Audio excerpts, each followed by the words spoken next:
You have to get off the channel. I know. How are we doing this?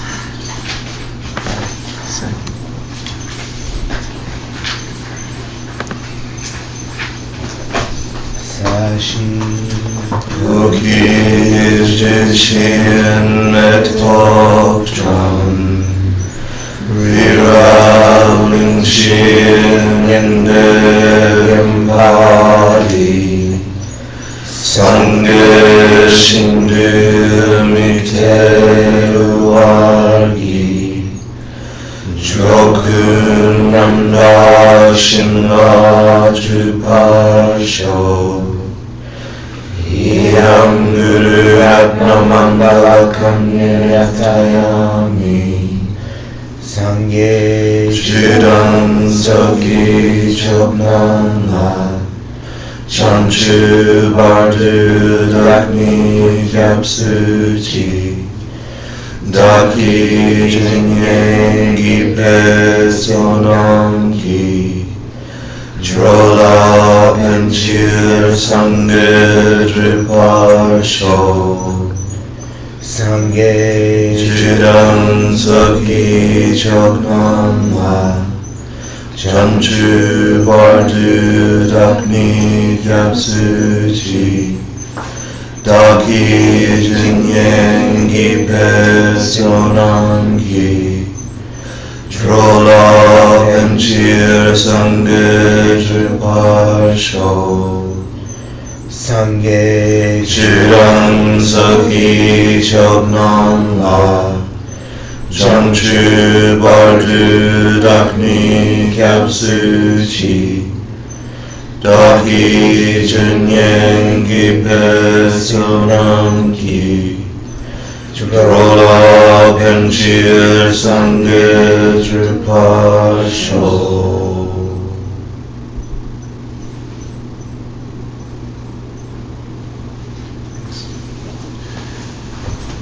So just to shift gears, we're going to take a comfortable posture. We're going to meditate for about 5 minutes.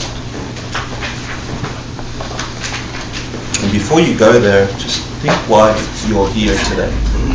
What keeps bringing you back, and then go deeper as to why. And if you've got any pressing things on top of mind,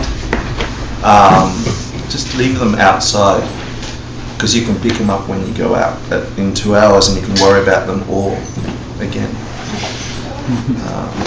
You might even swap them and worry about someone else's things. So just take a comfortable seated position, and depending on how warm you are, you can have your hands out like this or like that. If you're very warm, and or if you're a bit cold, you can have them over here. Left hand first, right hand on top, 2 thumbs touching at the level of your navel. Eyes back straight and firm, and make a commitment not to shift your body once you've found that special place. Your chin parallel to the ground, your eyes almost shut, enough to let in a tiny bit of light, but not enough to let in shapes. You're breathing through your nose. Your tongue sits at the top of the palate where your teeth meet. And just sit there and catch yourself taking 3 breaths and get comfortable in that space.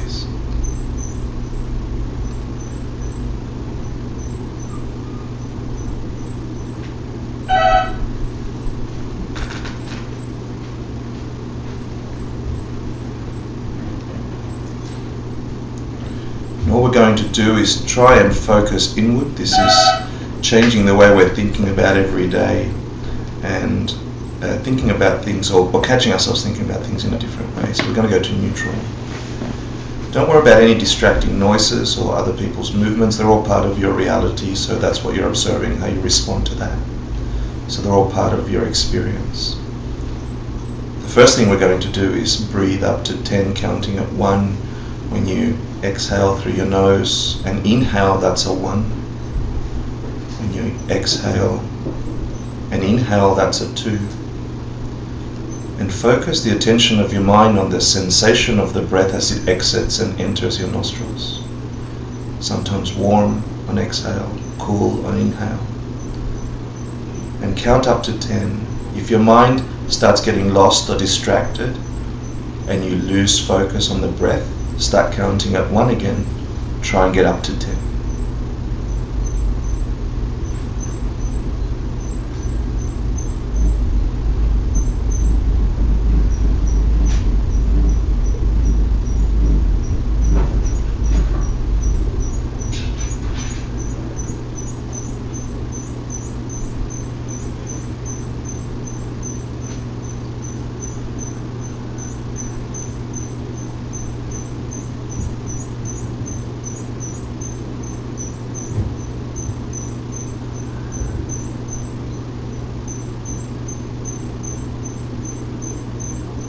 If your mind wants to run off to something else, just bring the attention back to the nostrils and see how pleasurable that is to bring it back to where you want it to be.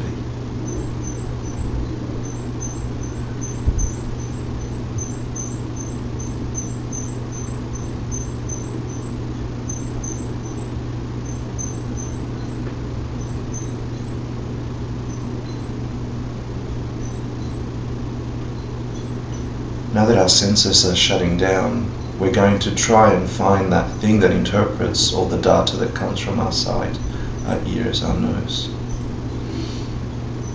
The mind, the thing that is you, the thing that is interpreting the sounds that are going through your ears now and placing meaning on them. We're going to try and get to them, to that thing. The first thing I'd like you to do is try and imagine in the space in front of you the most evolved being you can imagine. For some of you who have a practice, this might be a spiritual teacher, it might be the image of Christ, it might be Buddha, it might be something else. It could be someone you look up to, someone that has capacity that you wish to have. The idea is to picture them clearly in front of you, coming to you because you've asked them to come. And try and feel what it's like to be in front of them, just you and them.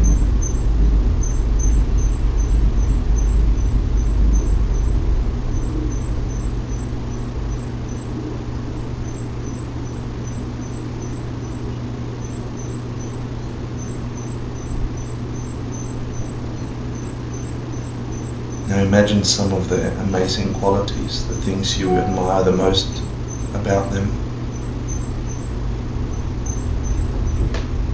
things that humble you about them, and prostrate to them.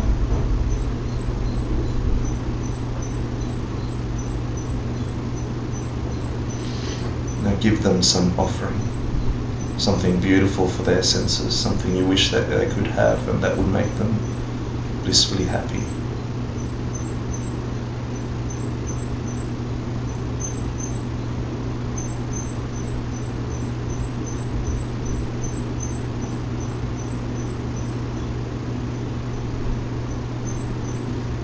Allow your mind to get lost in what you're giving them. It could be a sunset, it could be the stars at night, it could be a flower, it could be a feeling. Just lose yourself in that sensation of giving them something exquisite.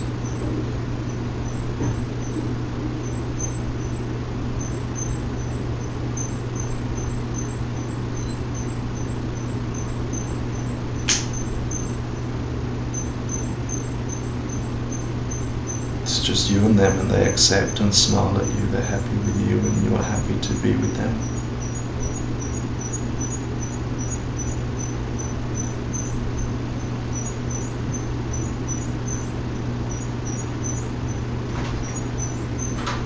Now think of your greatest negativity for the day, something you did that didn't quite work out, something that you did that could have hurt somebody because you were careless or badly intended. And generate a genuine feeling of regret, a feeling that you wish that hadn't happened, of taking it back.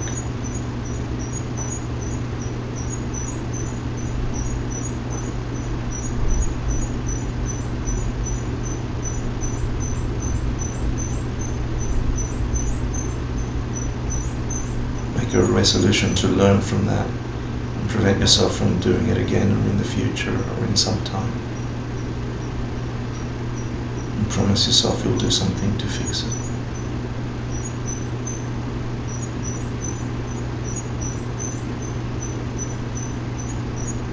Even if it's thinking about it now.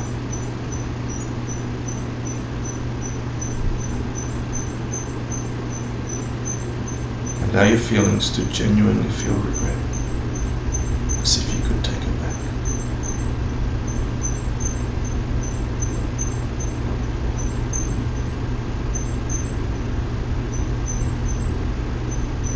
Now that you've cleaned that, think of the most magnificent thing you did today. The most beautiful incremental change you did towards a positive state of mind. You helped somebody. You loved somebody. You gave somebody something they wanted. You brought some happiness into the world. Allow your mind to go back to that moment and amp it up. Rejoice in it. Feel happy that you did something wonderful.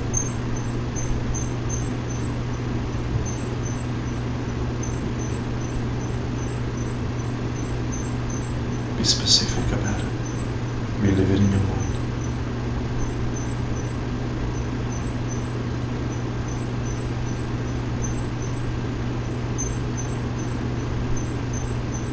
Now think of people that you know that have done wonderful things today also, and then be happy for them.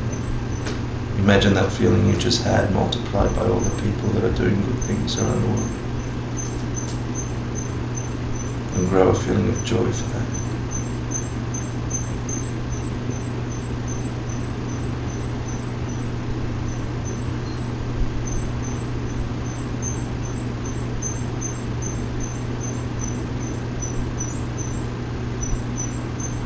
Walk into that space and be happy. Just be happy.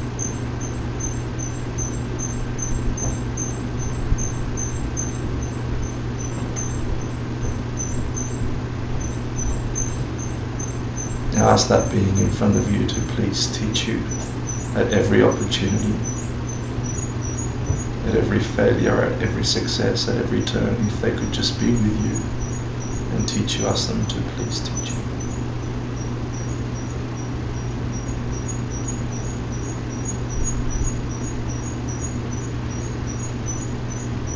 They agree. Ask them to stay, always stay.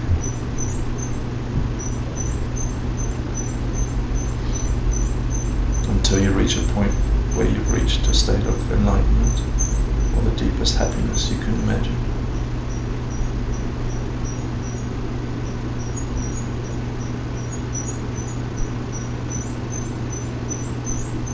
And as they agree, imagine that being floating up above your head and shrinking down to the size of your thumbnail, shining bright in light. Their essence concentrated there just above the tip of your head. You feel all their good qualities just above you, protecting you, seeping into you. Let your mind feel them entering.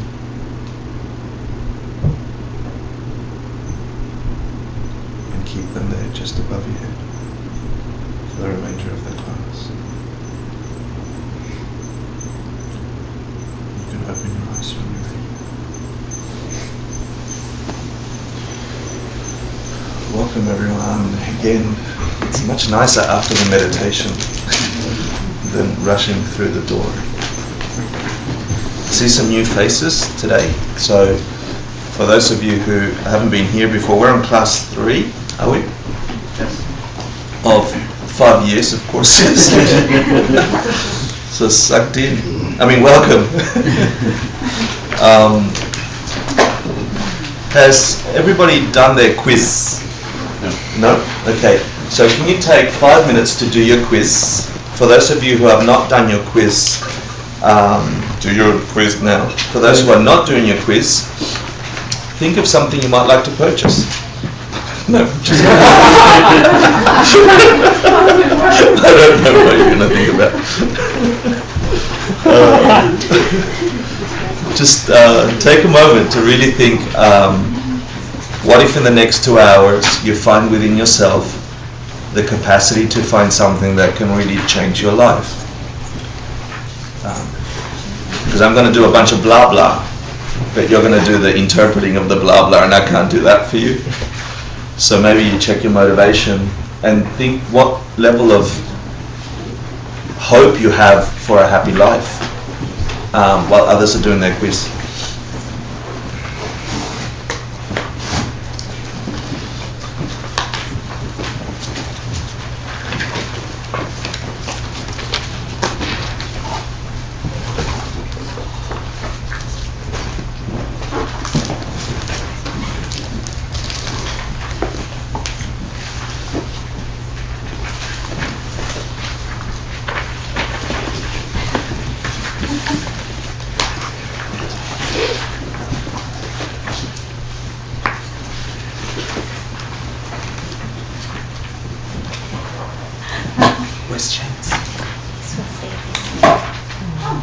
There's a wee bag there somewhere. Where did it go? You put it over? I put it behind before it got to. We should check. You might be very unhappy.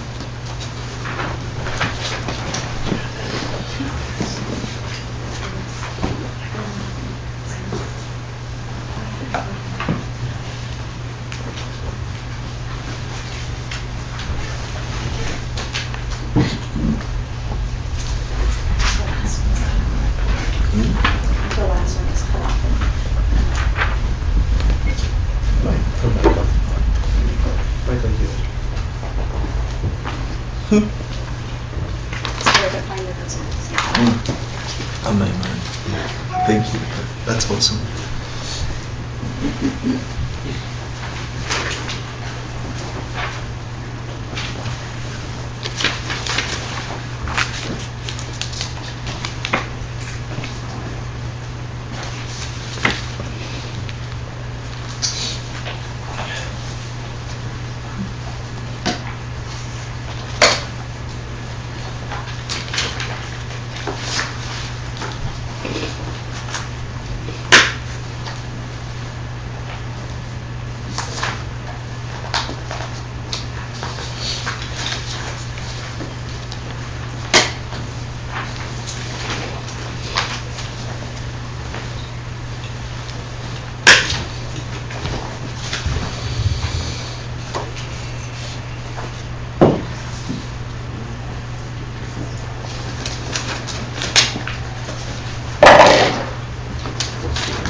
Just to make it simpler for you.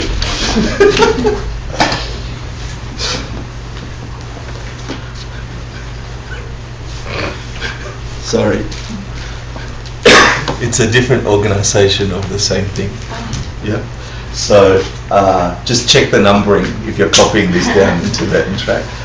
I guess in your page, put them in correct number order. We'll talk about why. Actually, I can talk about it.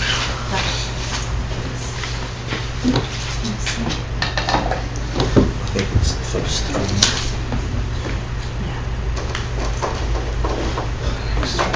Oops.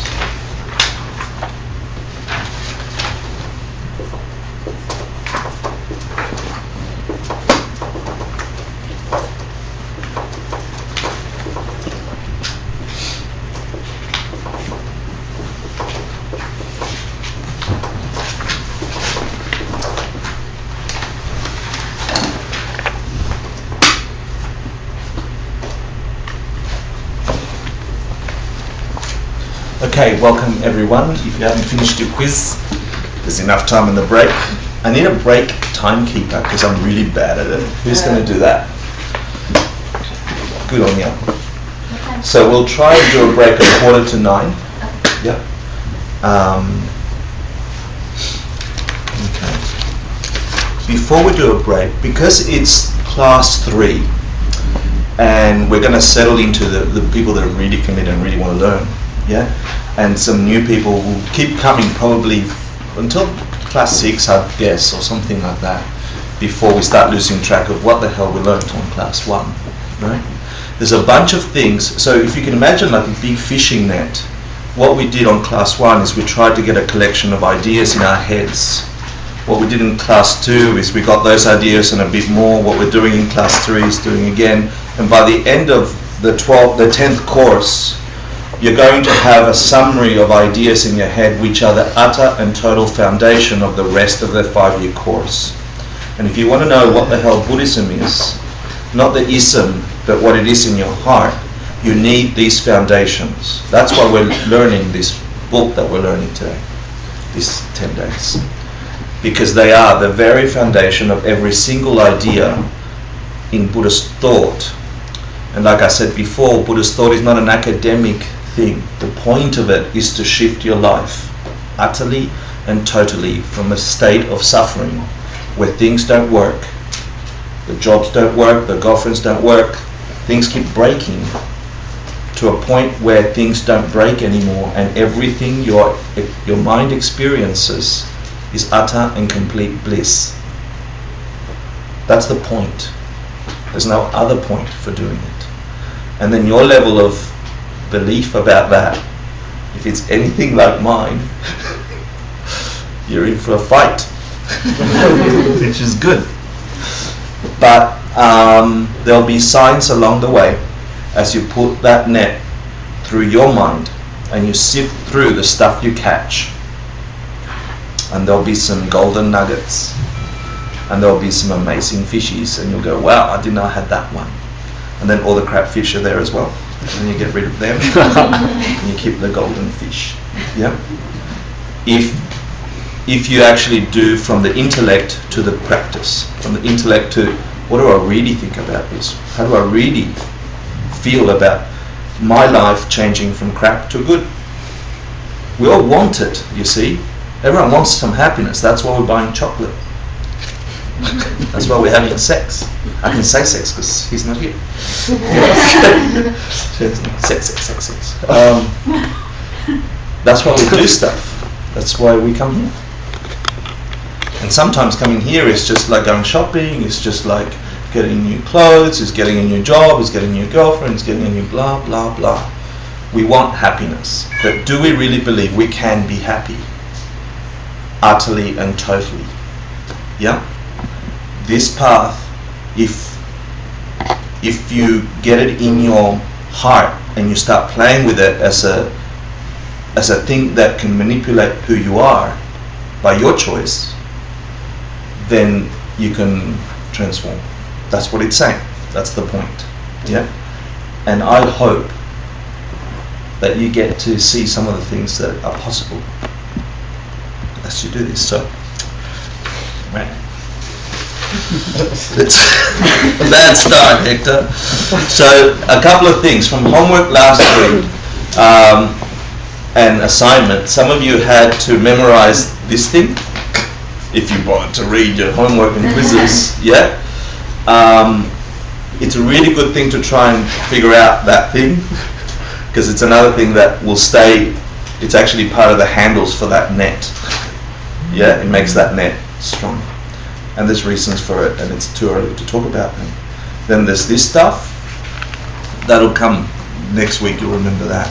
But some of you had an assignment to think about renunciation. And for those of you who did, now can I catch your hands if you actually caught yourself throughout last week thinking, I think I just got some renunciation. Yeah? That's beautiful. Awesome. The more you do that, the more this turns on. Yeah? And it's not anyone else doing it but you.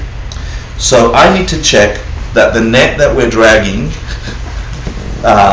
is actually you're getting some fishies. Yeah. So here we go. What's the name of the book we're studying? Lamtso Namsum. What does it mean? 3 principal paths, right? Awesome. 3 principal paths to where? Where are we going? The gold nugget part. Yeah. Buddha. We got to figure out what the hell that is, right? What's the Buddha? Okay. Who wrote it? Yeah. Don't be afraid because this is interactive class. Yeah. Je Tsongkapa. You're going to remember his name. And his date. His dates? 1357, 19. Yeah. 1419. 1419. That was a really long time. Yeah. Thank you. You will. This person, this being, will become an integral icon in your Buddhist experience. So the more you get to figure out who the hell he is he at the back there? I can't quite see. Yep. No. Yeah. Hello, mister. He's over there too in the altar. Oh, he's And he's on that. yeah, he's come over. Is he up there? Yeah, he's up there. He's up there. Yeah. Hello. Okay, he's the dude with the pointy hat over there. Pointy yellow hat. And what was his achievement? What did he do? I really need for you to check for yourselves. It's not like I get it right or I get it wrong. The same with the quizzes. It's, are you getting the ideas that are coming from these people? So first we figure out the people. So what did he do? Why was he a central figure in Tibet? Collected all that.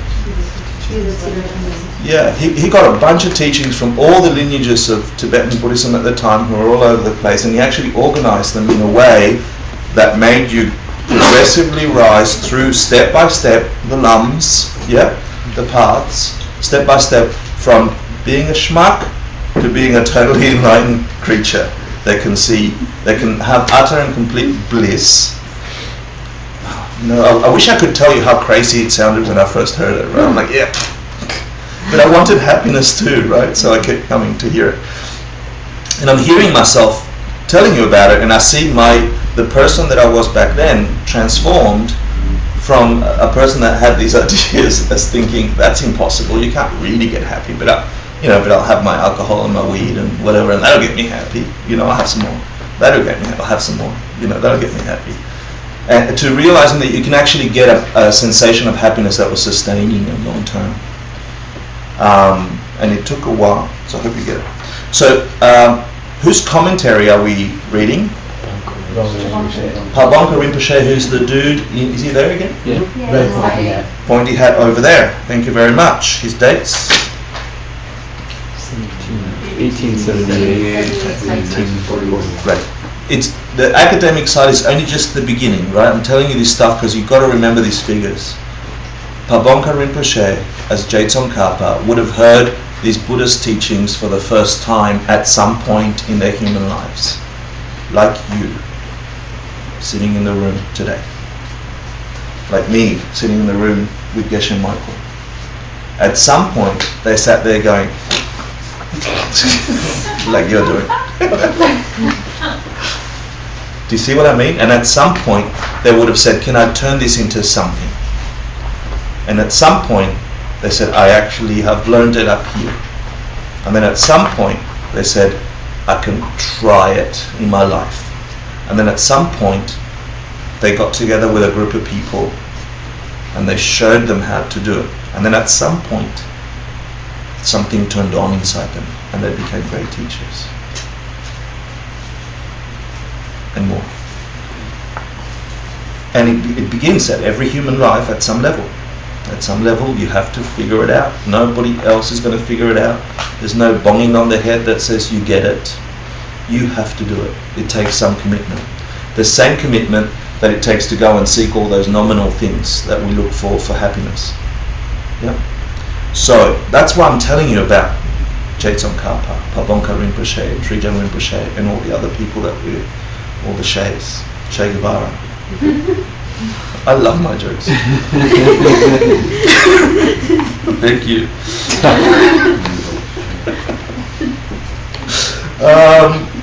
Any Lam Rim? What's Lam Rim mean?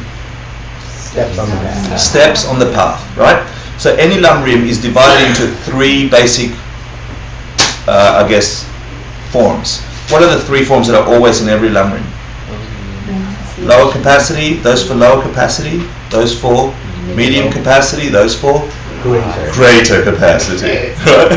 What does this mean? What the hell does this mean? A lamrim is a text or a teaching that teaches you step by step how to reach Buddhahood, right?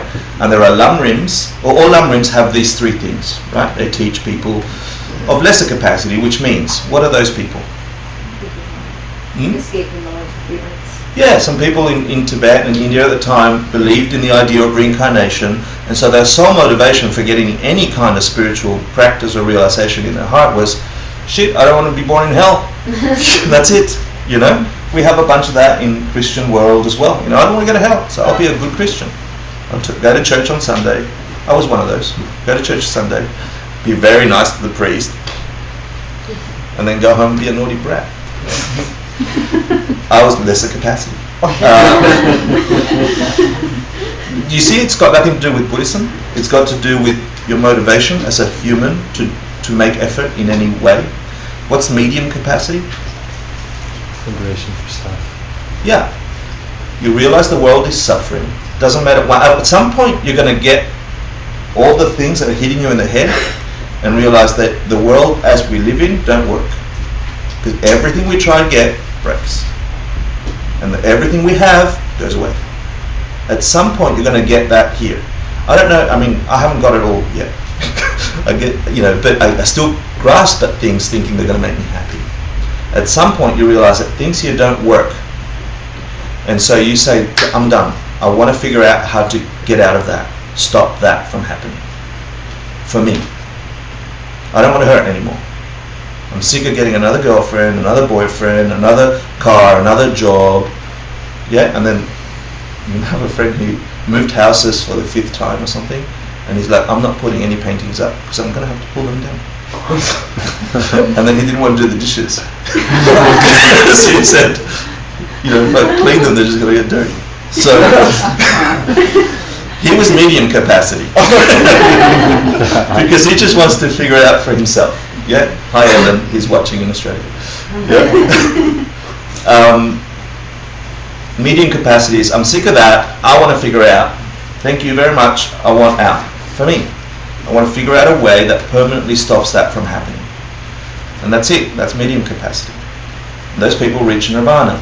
Yeah, if they follow a path, this path. What's greater capacity?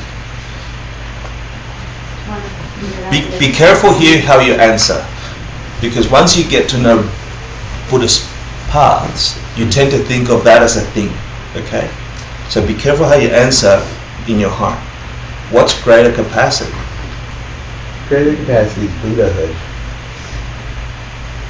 Like and that's an achievement, it's a state of being that happens when your motivation is total enlightenment for all beings. So it's not a nirvana, it is a much greater. The result of greater capacity is Buddhahood, but what's the motivation? That's the key here.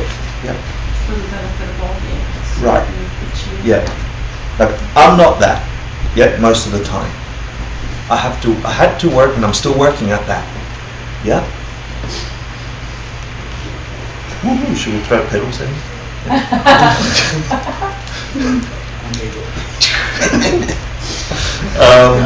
Greater capacity is when you look at a bunch of people, or you look at an individual, and you feel it in your heart that they want to stop hurting too. And you might not know how to help them, but you want to. And that drives you to take some action. That drives you to take some action. You realize we're all in the same boat. And for some of you, and there's ways to develop that greater capacity. Your loved ones are a good way to start. I don't know if you were ever a person that moved from teenagehood to young adulthood, and then somewhere in your late 30s you figured out that your parents really made a lot of effort to get you through school and give you food, and they actually went to work and wasted all that time so you could get your crap that you didn't care too much about. Yeah, and at some point you get that feeling in your heart that mum and dad spent years of their lives making sure that they could get up at 6 in the morning, put up with a shitty boss, get some money in their bank account, fill up the fridge, save you from another debt problem, save you from, I moved apartment and they took my rent, whatever. And you were utterly unaware of that up until some point in your life. And then at that point in your life you go, they were doing it for me. And you hadn't even thought about it. So when you have that feeling, and then you can see it in other people in the subway, and the people in the street, and people you meet regularly, people you see desperately trying to get happy and failing, you see their patterns, whatever. That's the motivation, that's the beginning of greater capacity. So all Rims talk about those three things. I thought you would devote it. The three principal paths, thank you. The three principal paths are: 1, renunciation. Thank you for contributing to the class. What's that in Tibetan? Ha. Nyang Jung. Good. Tibetan again. Say Nyang Jung. Good. Thank you. What's the next one? Next path. There's 3 paths, right? 3 principal paths. 3 ways to get out of here and become a Buddha. First is Nyang Jung, which is renunciation. What does that mean? I'm over it. I'm sick of trying this way of doing things. It's not working. I'm going to try something else. Yeah, I'm done with that. I'm not going to find ultimate happiness in getting another 6 beers into me, 6 houses, another promotion. That ain't going to cut it. All you have to do is look at all the people that have all those things and see if they're happy or if they're still looking for more. That's a simple way. What's that in Tibetan? Jangsem. Yeah? Jangsem is the... sorry, that's the second one. So, that's Ninjung. Jangsem is the second of the 3 paths, which is? Bodhicitta. What is that? The wish. The wish, what wish? Yeah, don't forget, they're not words, they're a motivation, right? It's connected to what we talk about, the greater capacity. You actually want to figure it out so you can help other people as well who are lost in this thing. Yeah? Bodhicitta. The last of the 3 paths is? Correct view. What does that mean? Look at things the right way and they actually exist. Yeah, it's actually having the capacity to find what is really going on in our reality. Because the way we have, the prejudices we have as human beings, we have prejudices about how we view reality. A dog sees this world in a completely different way to what we see it. We think the way we see it is right. The dog thinks that's the way he sees it is right, so does the ant, and so does the elephant, and so does the Africans, and so do the Chinese, and so do the Russians. Yeah? Within each group of beings, however you slice them, we think we have correct view. We don't. We all have a tiny spectrum of the way reality exists. Reality is the composite of all that and more. Something is producing that. Correct view is an understanding of what is producing that. In Tibetan, that's wisdom. That is the synonym for wisdom, correct view. It's not about you're right and I'm wrong, the Russians were wrong and we're right. It's not that, correct view. So the 3 paths are: you're sick and tired of things not working out, you're going to do something about it, you realize other people are suffering as well, so you want to help them as well, you have this sense of bodhicitta, and you're going to figure the bloody thing out. Yeah? That's the Australian 3 principal paths. Last week we talked about Mahamudra. What's Mahamudra? You're going to need all these things. The Great Seal. Like a stamp. You know those wax stamps? Great Seal. What's it sealing? Sorry, that's not. That was a joke. What's the seal? You get to see the ultimate nature of things. Stamps it. Yeah, it's like kapoom. I've actually had an experience of the direct perception of how reality truly exists. If you do this path, you get to a point where you have a direct experience of what really is producing the world as we experience it, as dogs or elephants or humans, and what causes the suffering.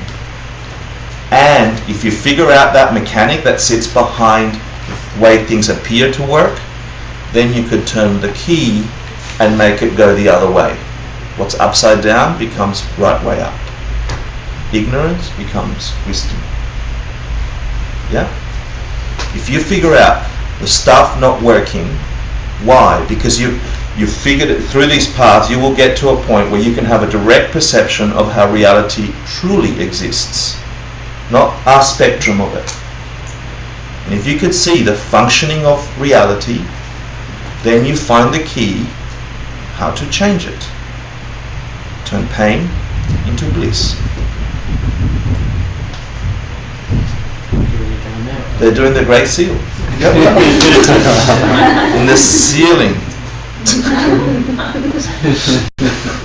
Okay, 2 things cause a Buddha. I really want you to get this because this is the foundation. So I'm not doing it just to be a smart ass. I'm doing it because you need it as a foundation. 2 things are the cause of Buddhahood. What are they? Method and wisdom. A way of being, and what's wisdom? Knowing the ultimate nature of reality. Synonym for emptiness. Yeah? So this thing you're going to have to figure out on your own. So, now we want to reach to this thing called Buddhahood, right? What the hell is Buddhahood? We don't know yet. We're going to figure it out. A Buddha can be divided into 2 bodies, we call them, or parts. What are the gross 2 parts of a Buddha we can divide? The mind and the physical body, right? Or the body of the Buddha and the mind of the Buddha. Those 2 things. So what's the mind of the Buddha? The Dharmakaya in Sanskrit, and the body? The Rupakaya. Yeah? So these names are going to keep coming up. Yeah? Don't get too worried if you don't get them all yet, but you got the chance to review these things and you'll keep seeing them over and over, and some of it will stick. Yeah? So the mind of the Buddha and the body of the Buddha individually have principal causes. Things cause them. Yeah? If you just cause and effect, if you put an apple seed in the ground, you're going to get an apple tree. If you put a grape seed, you're going to get a grapevine, not a tree. And no amount of wishing the grapevine was a tree will make it a tree. Once the seed is planted, things are produced. The universe functions that way. Our physical world functions that way. And one thing that I was never taught in the West was that our mind functions that way. But somehow we know it, but we don't articulate it that way. We send people to school, say if you learn this, this and that, you're going to produce this, this and that. If you change your mind and think about things this way, you're going to be able to think about things that way. It's seeds. If you think of... who's had a profession for more than 10 years here? Okay, what do you have? You're an actor. Yeah? So you must have some disciplines that they teach you about acting, right? And so your vision is now skewed to acting. Yeah? And so whenever you see some performer or some person doing something, you're not just having the experience of them acting, surely you're analysing how they're acting. Right? I don't do that because I'm not an actor. Sorry. I don't do that because I'm not an actor. Sorry. Did you just analyse me with that was about acting? Yeah. So did you, right? Okay. Yeah, thank you. Your mind is skewed to think that way through habituation. You planted the seeds through schooling and practice that forces you to see crap acting whenever you see it. Yeah? Crap acting. And you're an educator, right? And so you look at things through the lens of educator. And so you think, Hector could have said that in a much better way, right? And so we are forced to, but we don't say in the West that if you plant the right courses in your mind will shift and perceive things differently. But in fact, we know that it happens. That's why we send people to school. The Dharmakaya, the mind of the Buddha, must have the right buttons pushed, the right courses to produce a mind that experiences all of reality as utter bliss. Do you see what I'm saying? If you find the right training, you can produce that skewed view. Does that make sense? Okay, good. Those things have courses. So the mind of the Buddha is caused by what? The collection of wisdom. Good. Why wisdom and not some kind of physical thing? You're gonna know how to. Because it's a mind. Mind is a continuum of consciousness, and so it requires a mind type thing to produce a mind type thing. Yeah. So the collection of wisdom. Your understanding of emptiness is the ultimate wisdom, and every understanding of emptiness as the ultimate nature of things, which there are courses and courses on that, will produce the mind of the Buddha, of a Buddha. Not a Buddha separate to you as a Buddha. Get that. Of you, as you see yourself right now, you forced to see yourself as a Buddha. The way you feel your consciousness with its limitations right now, assuming you are human, you will, if you find the right courses, produce the Dharmakaya, produce your mind as that of a Buddha. They're acting classes. They're crap. So do you see what we're saying? The Dharmakaya is produced by the collection of wisdom, relative wisdom. This is fun. Is it a murder or acting? Yeah, I think it's murder. And so what's the body of a Buddha produce? What produces the body of a Buddha? The collection of merit. So these two bags of things, a collection of wisdom, your understanding, it's just simple bloody wisdom, by the way. It's not like some magic, right? It starts off with, do I know the 6 paths? Do I know the 6 perfections? Do I understand that this causes that? Do I know how, within my understanding, how the world is functioning at the moment for me and how it could function based on analytical investigation? It's just that kind of knowledge that turns into wisdom. Yeah? And then the body of the Buddha is produced, of you as a Buddha, is produced by the collection of merit, which is what? Just acts of virtue, right? Really good stuff. Why does really good stuff produce a Buddha? Because if a Buddha is the ultimate, most magnificent thing that evolved being could become, with the most perfect body of light and whatever your experience of it is, and your mind of clear light, experiencing past, present and future at one time, and I mean it's all these complicated explanations, but if you can imagine the most ultimate potential of a mind, because if it moved from here to here and from here to here, and your consciousness moved from here to here just as an actor or as an educator, then with wisdom you can move it from I don't know anything to I know a little bit. And if it moved once, it's changeable. And then you can change it from that to I've grown it to that.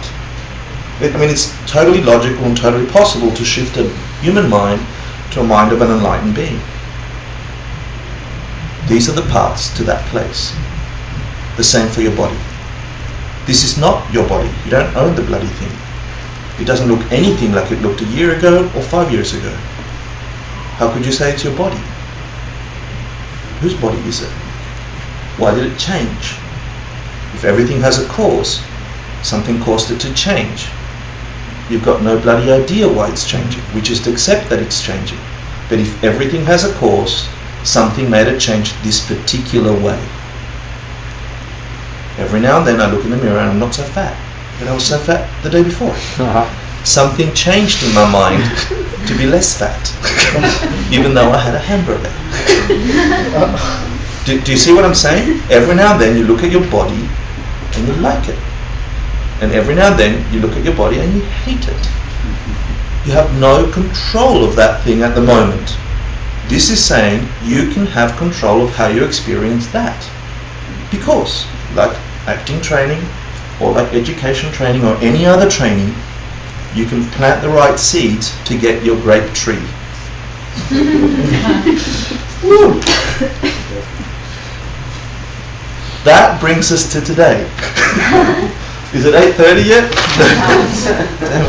Any questions about that? All we've reviewed is class 1 and 2, but this is everything that we throw at you in the next 5 years, if you're sticking out the 5 years, or even in the next 7 weeks, which is the rest of this course, what the hell is Buddhism? Everything that's thrown at you will stick somewhere on these 3 principal paths, will stick somewhere on Dharmakaya, Rupakaya, will stick somewhere on these things.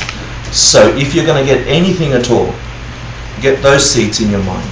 It is possible to shift your mind and body from an uncontrolled state of changing to an utterly understandable and purposeful shift to the most magnificent thing you can imagine. Later, we have to work on the most magnificent thing you can imagine, because we all have some limitation on that, right? But for now, let's begin with 10 qualities of a good teacher. I'm going to change that to how to find a Lama, because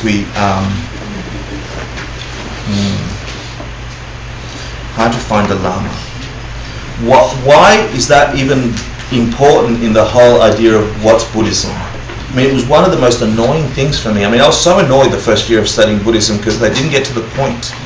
So when I get to the point, and they're going around in circles and they're going, oh, let's find the Lama and the 10 qualities and the 5 of this, and I'm like, what's Buddhism? Yeah, it's all Buddhism. Why is that finding a teacher, and think of your experience as a teacher not as in your traditional idea of a teacher, but in someone that when you're in their presence, your mind shifts and you learn something. You actually got some learning. I mean, I don't know if I told you my story of a teacher when I first moved. Did I tell you that? I moved from Argentina to Australia. I was 10. I was 11. Okay, so I'm going to tell you a story. In Argentina, the teacher is holy. Like, you go to their house on Sundays.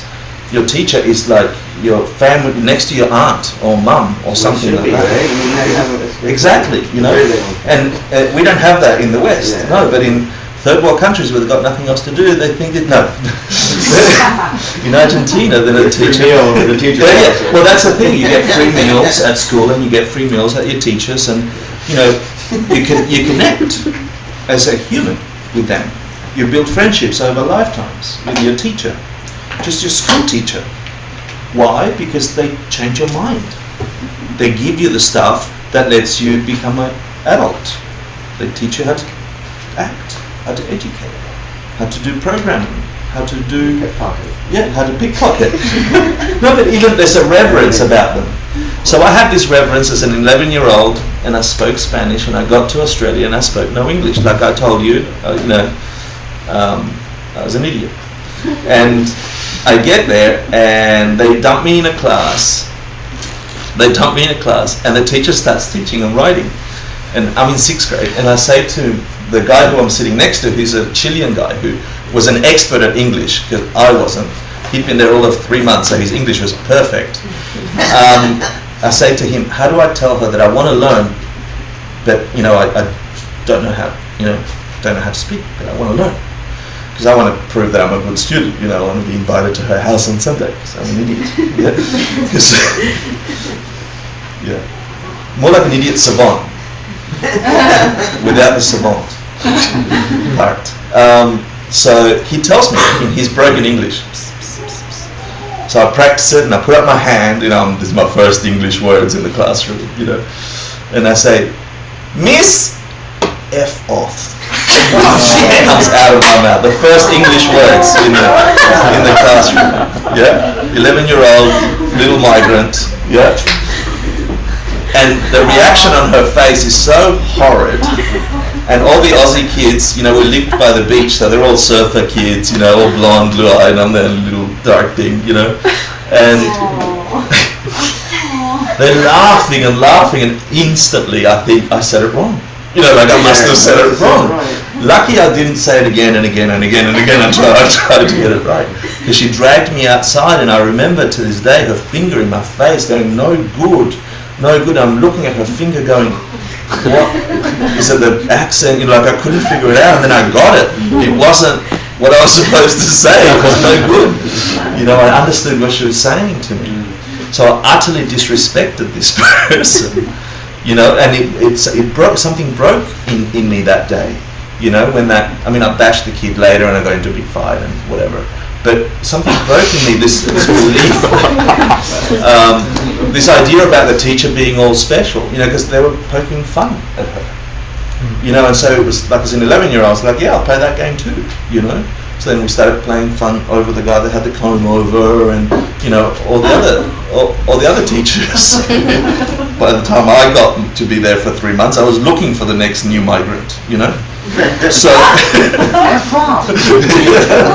so that was my first disrespect to a teacher. A teacher changes who you are. And so I reminisce about that Argentinian thing. And then when I found Buddhism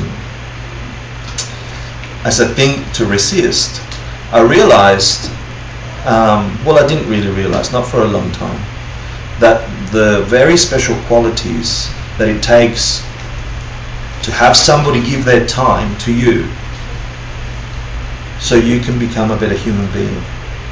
And even if it's not, even if you don't reach the goal of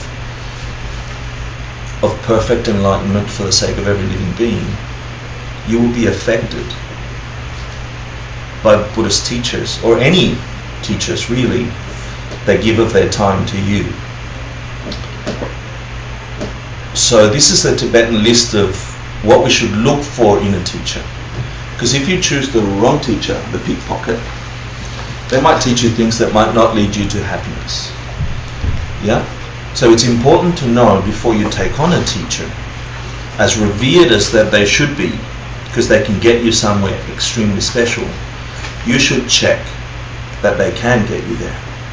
So these are the list of 10 things that you should check that this teacher has. And this comes from an old sutra from 1500 years ago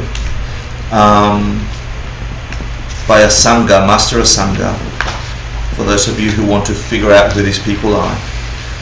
Sutra Lamankara.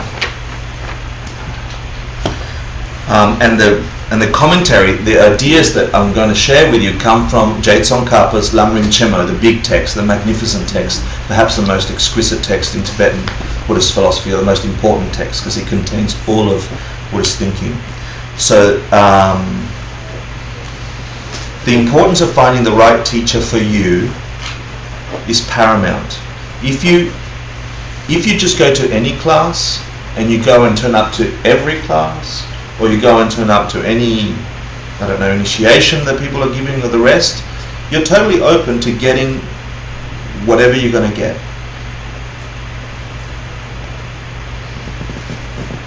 And you're going to pick up some habits from those teachers, and they're going to teach you some stuff, and then you're going to live them. See, they're not just messing with, they're messing with your mind. The thing that lets you experience every single experience you have in your entire life. And if you understand a little bit about Eastern philosophy, it's not just this life either. It's your soul. Exactly, it's your soul. It's your very core of your being. You're allowing, if you take on a teacher, you're allowing people to, a being, to delve in there and manipulate that just by being open. Now you need that if they've got the right qualities, if you want to learn how to become something other than the normal schmuck. Yeah? So you should check these things. I mean, when you buy a car, how long do you spend? When you rent an apartment, how long do you spend checking out? Does it have this? Does it have that? But it doesn't have this and doesn't have that. You waste all this time buying a pen. I was at, I'm like, I don't like the tip. I want it to be different. You spend all this time and energy thinking about, am I getting the right pen? You know. But then, when it comes to learning stuff, we're like, oh, just turn up, see what happens. They're delving in your mind. And your mind is the thing that interprets the rest of your existence. If you pick up the wrong habit, an example is a teacher might, we talked about last week that virtue is the only thing that gets you Buddhahood, right? Divided into those two things, the mind and the collection of merit and the collection of wisdom. Only virtue will do that. What if they teach you that something is not virtue, is virtue? And you think that's true because you didn't check. And then you invest, you start changing your mind, you start changing your lens to think that a non-virtuous action is virtue. And so you think, great, I can do that a lot. It will produce a result. A grape seed will produce a grapevine. It will produce a result. Rottenness. Yep. So you've got to figure out what it is that you're learning and whom you're learning from. That's what this is for. The first quality, say duwa. Duwa is that the teacher, you should check these things that they get. So pretend the teacher is like a horse, like a workhorse. You're going to check their teeth, bang their legs, or a car, bang the wheels, etc. First thing you're going to check is under the bonnet that they have duwa. Duwa is that they are tamed. That they are tamed. There's this thing called the 3 trainings in Buddhism. Does anybody know the 3 trainings? The training of morality, the training of concentration, the training of wisdom. These are the 3 trainings. Yeah, we'll do the lists another day. So this is the first of the 3 trainings. They have morality. They are tamed. What's morality?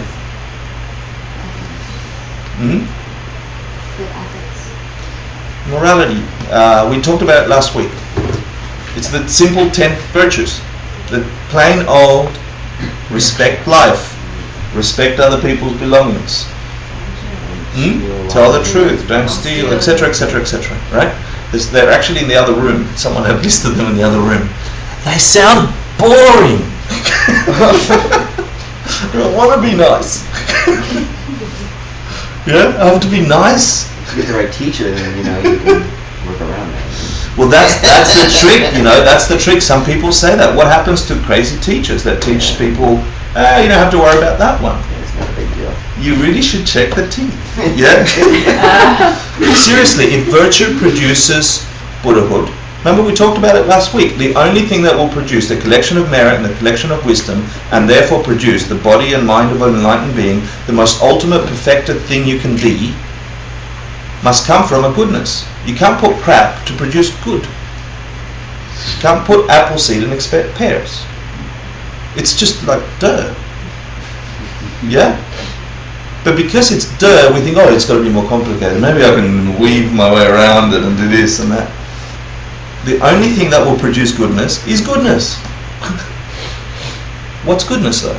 The 10 virtues, again, is another list, but it's your motivation. Like we talked about bodhicitta, about wishing other people not suffering. That's the core of it. You've got to have this motivation when you say protect life, protect other people's belongings, respect other people's relationships. Yeah? Tell truths. Don't waste your talk and just talk about things that matter. Because every instant of that is planting seeds in your mind that will produce a result. It's skewing your lens. The more habituation you've got about a certain lens, the more you're going to see the world through that lens. Are you a good actor? Yes. Prove it. No. But do you see what I mean? When you get that feeling that I'm a good actor, I know what I'm doing, you have a confidence about it, you've developed a habit of seeing yourself in a specific way. Something caused that. It was good training, through good practice, and it was probably not someone banging you on the head and now I'm enlightened, now I'm a good actor. It's a lot of effort, right? The right amount of effort. Same thing. So, duwa is the first of the 3 trainings, which is they've got to be tamed. How can somebody show you how to tame yourself if they're not tamed? So at the bare minimum, watch out that the teacher has the 10 moralities. Hey, do you have $10? Yeah. Can I have it? Yeah. Thanks.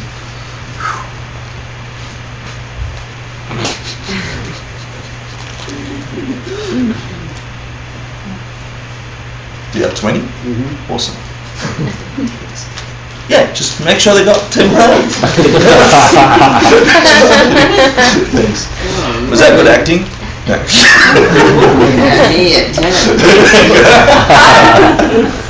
So the next one, so that is the basis, right? That is a nice basis. You've got to make sure that they are keeping $10. the $10 that you let them.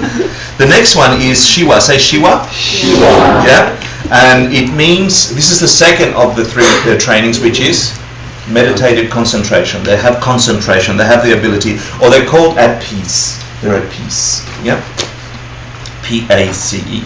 P-E-A-C-E. Sorry. What should they have concentration on? Think about it. If the first one is they're keeping the morality, what should their concentration be focused on? Keeping their morality. This is what it means here. So you've got to watch that the teacher, the people you take on as teachers for these most sacred things, if in fact you can get to Buddhahood, they got to be keeping their concentration on morality, on their morality. They're not like, oh sorry, I stole $10 from you, oh sorry, I'll fix it next time, you know? And they keep buggering up and then fixing it, buggering up and then fixing it. They are so concentrated and so aware, yeah, that it's seamless to you. Yeah? Does that make sense? So that's Shiva.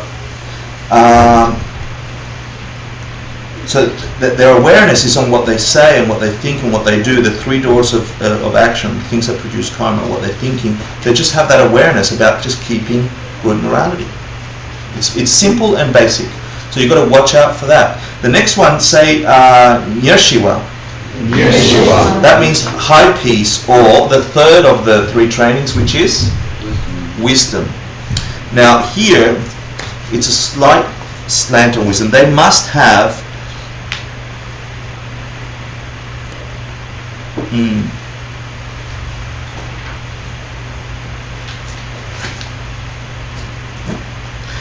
must have a deep understanding of the ultimate nature of reality. They've got to have an understanding of emptiness. That's a hard one because how do you find out? I remember reading about this. You won't find out. Beautiful. Exactly. Right. Exactly. Well, there's a couple of things. So he said, how do you know? How do you know that they have an understanding of emptiness? There's some things you can check. Yeah? So it's a good question. But this is not about them seeing emptiness directly. This is them about having an in-depth understanding of the intellectual understanding of emptiness. Yeah?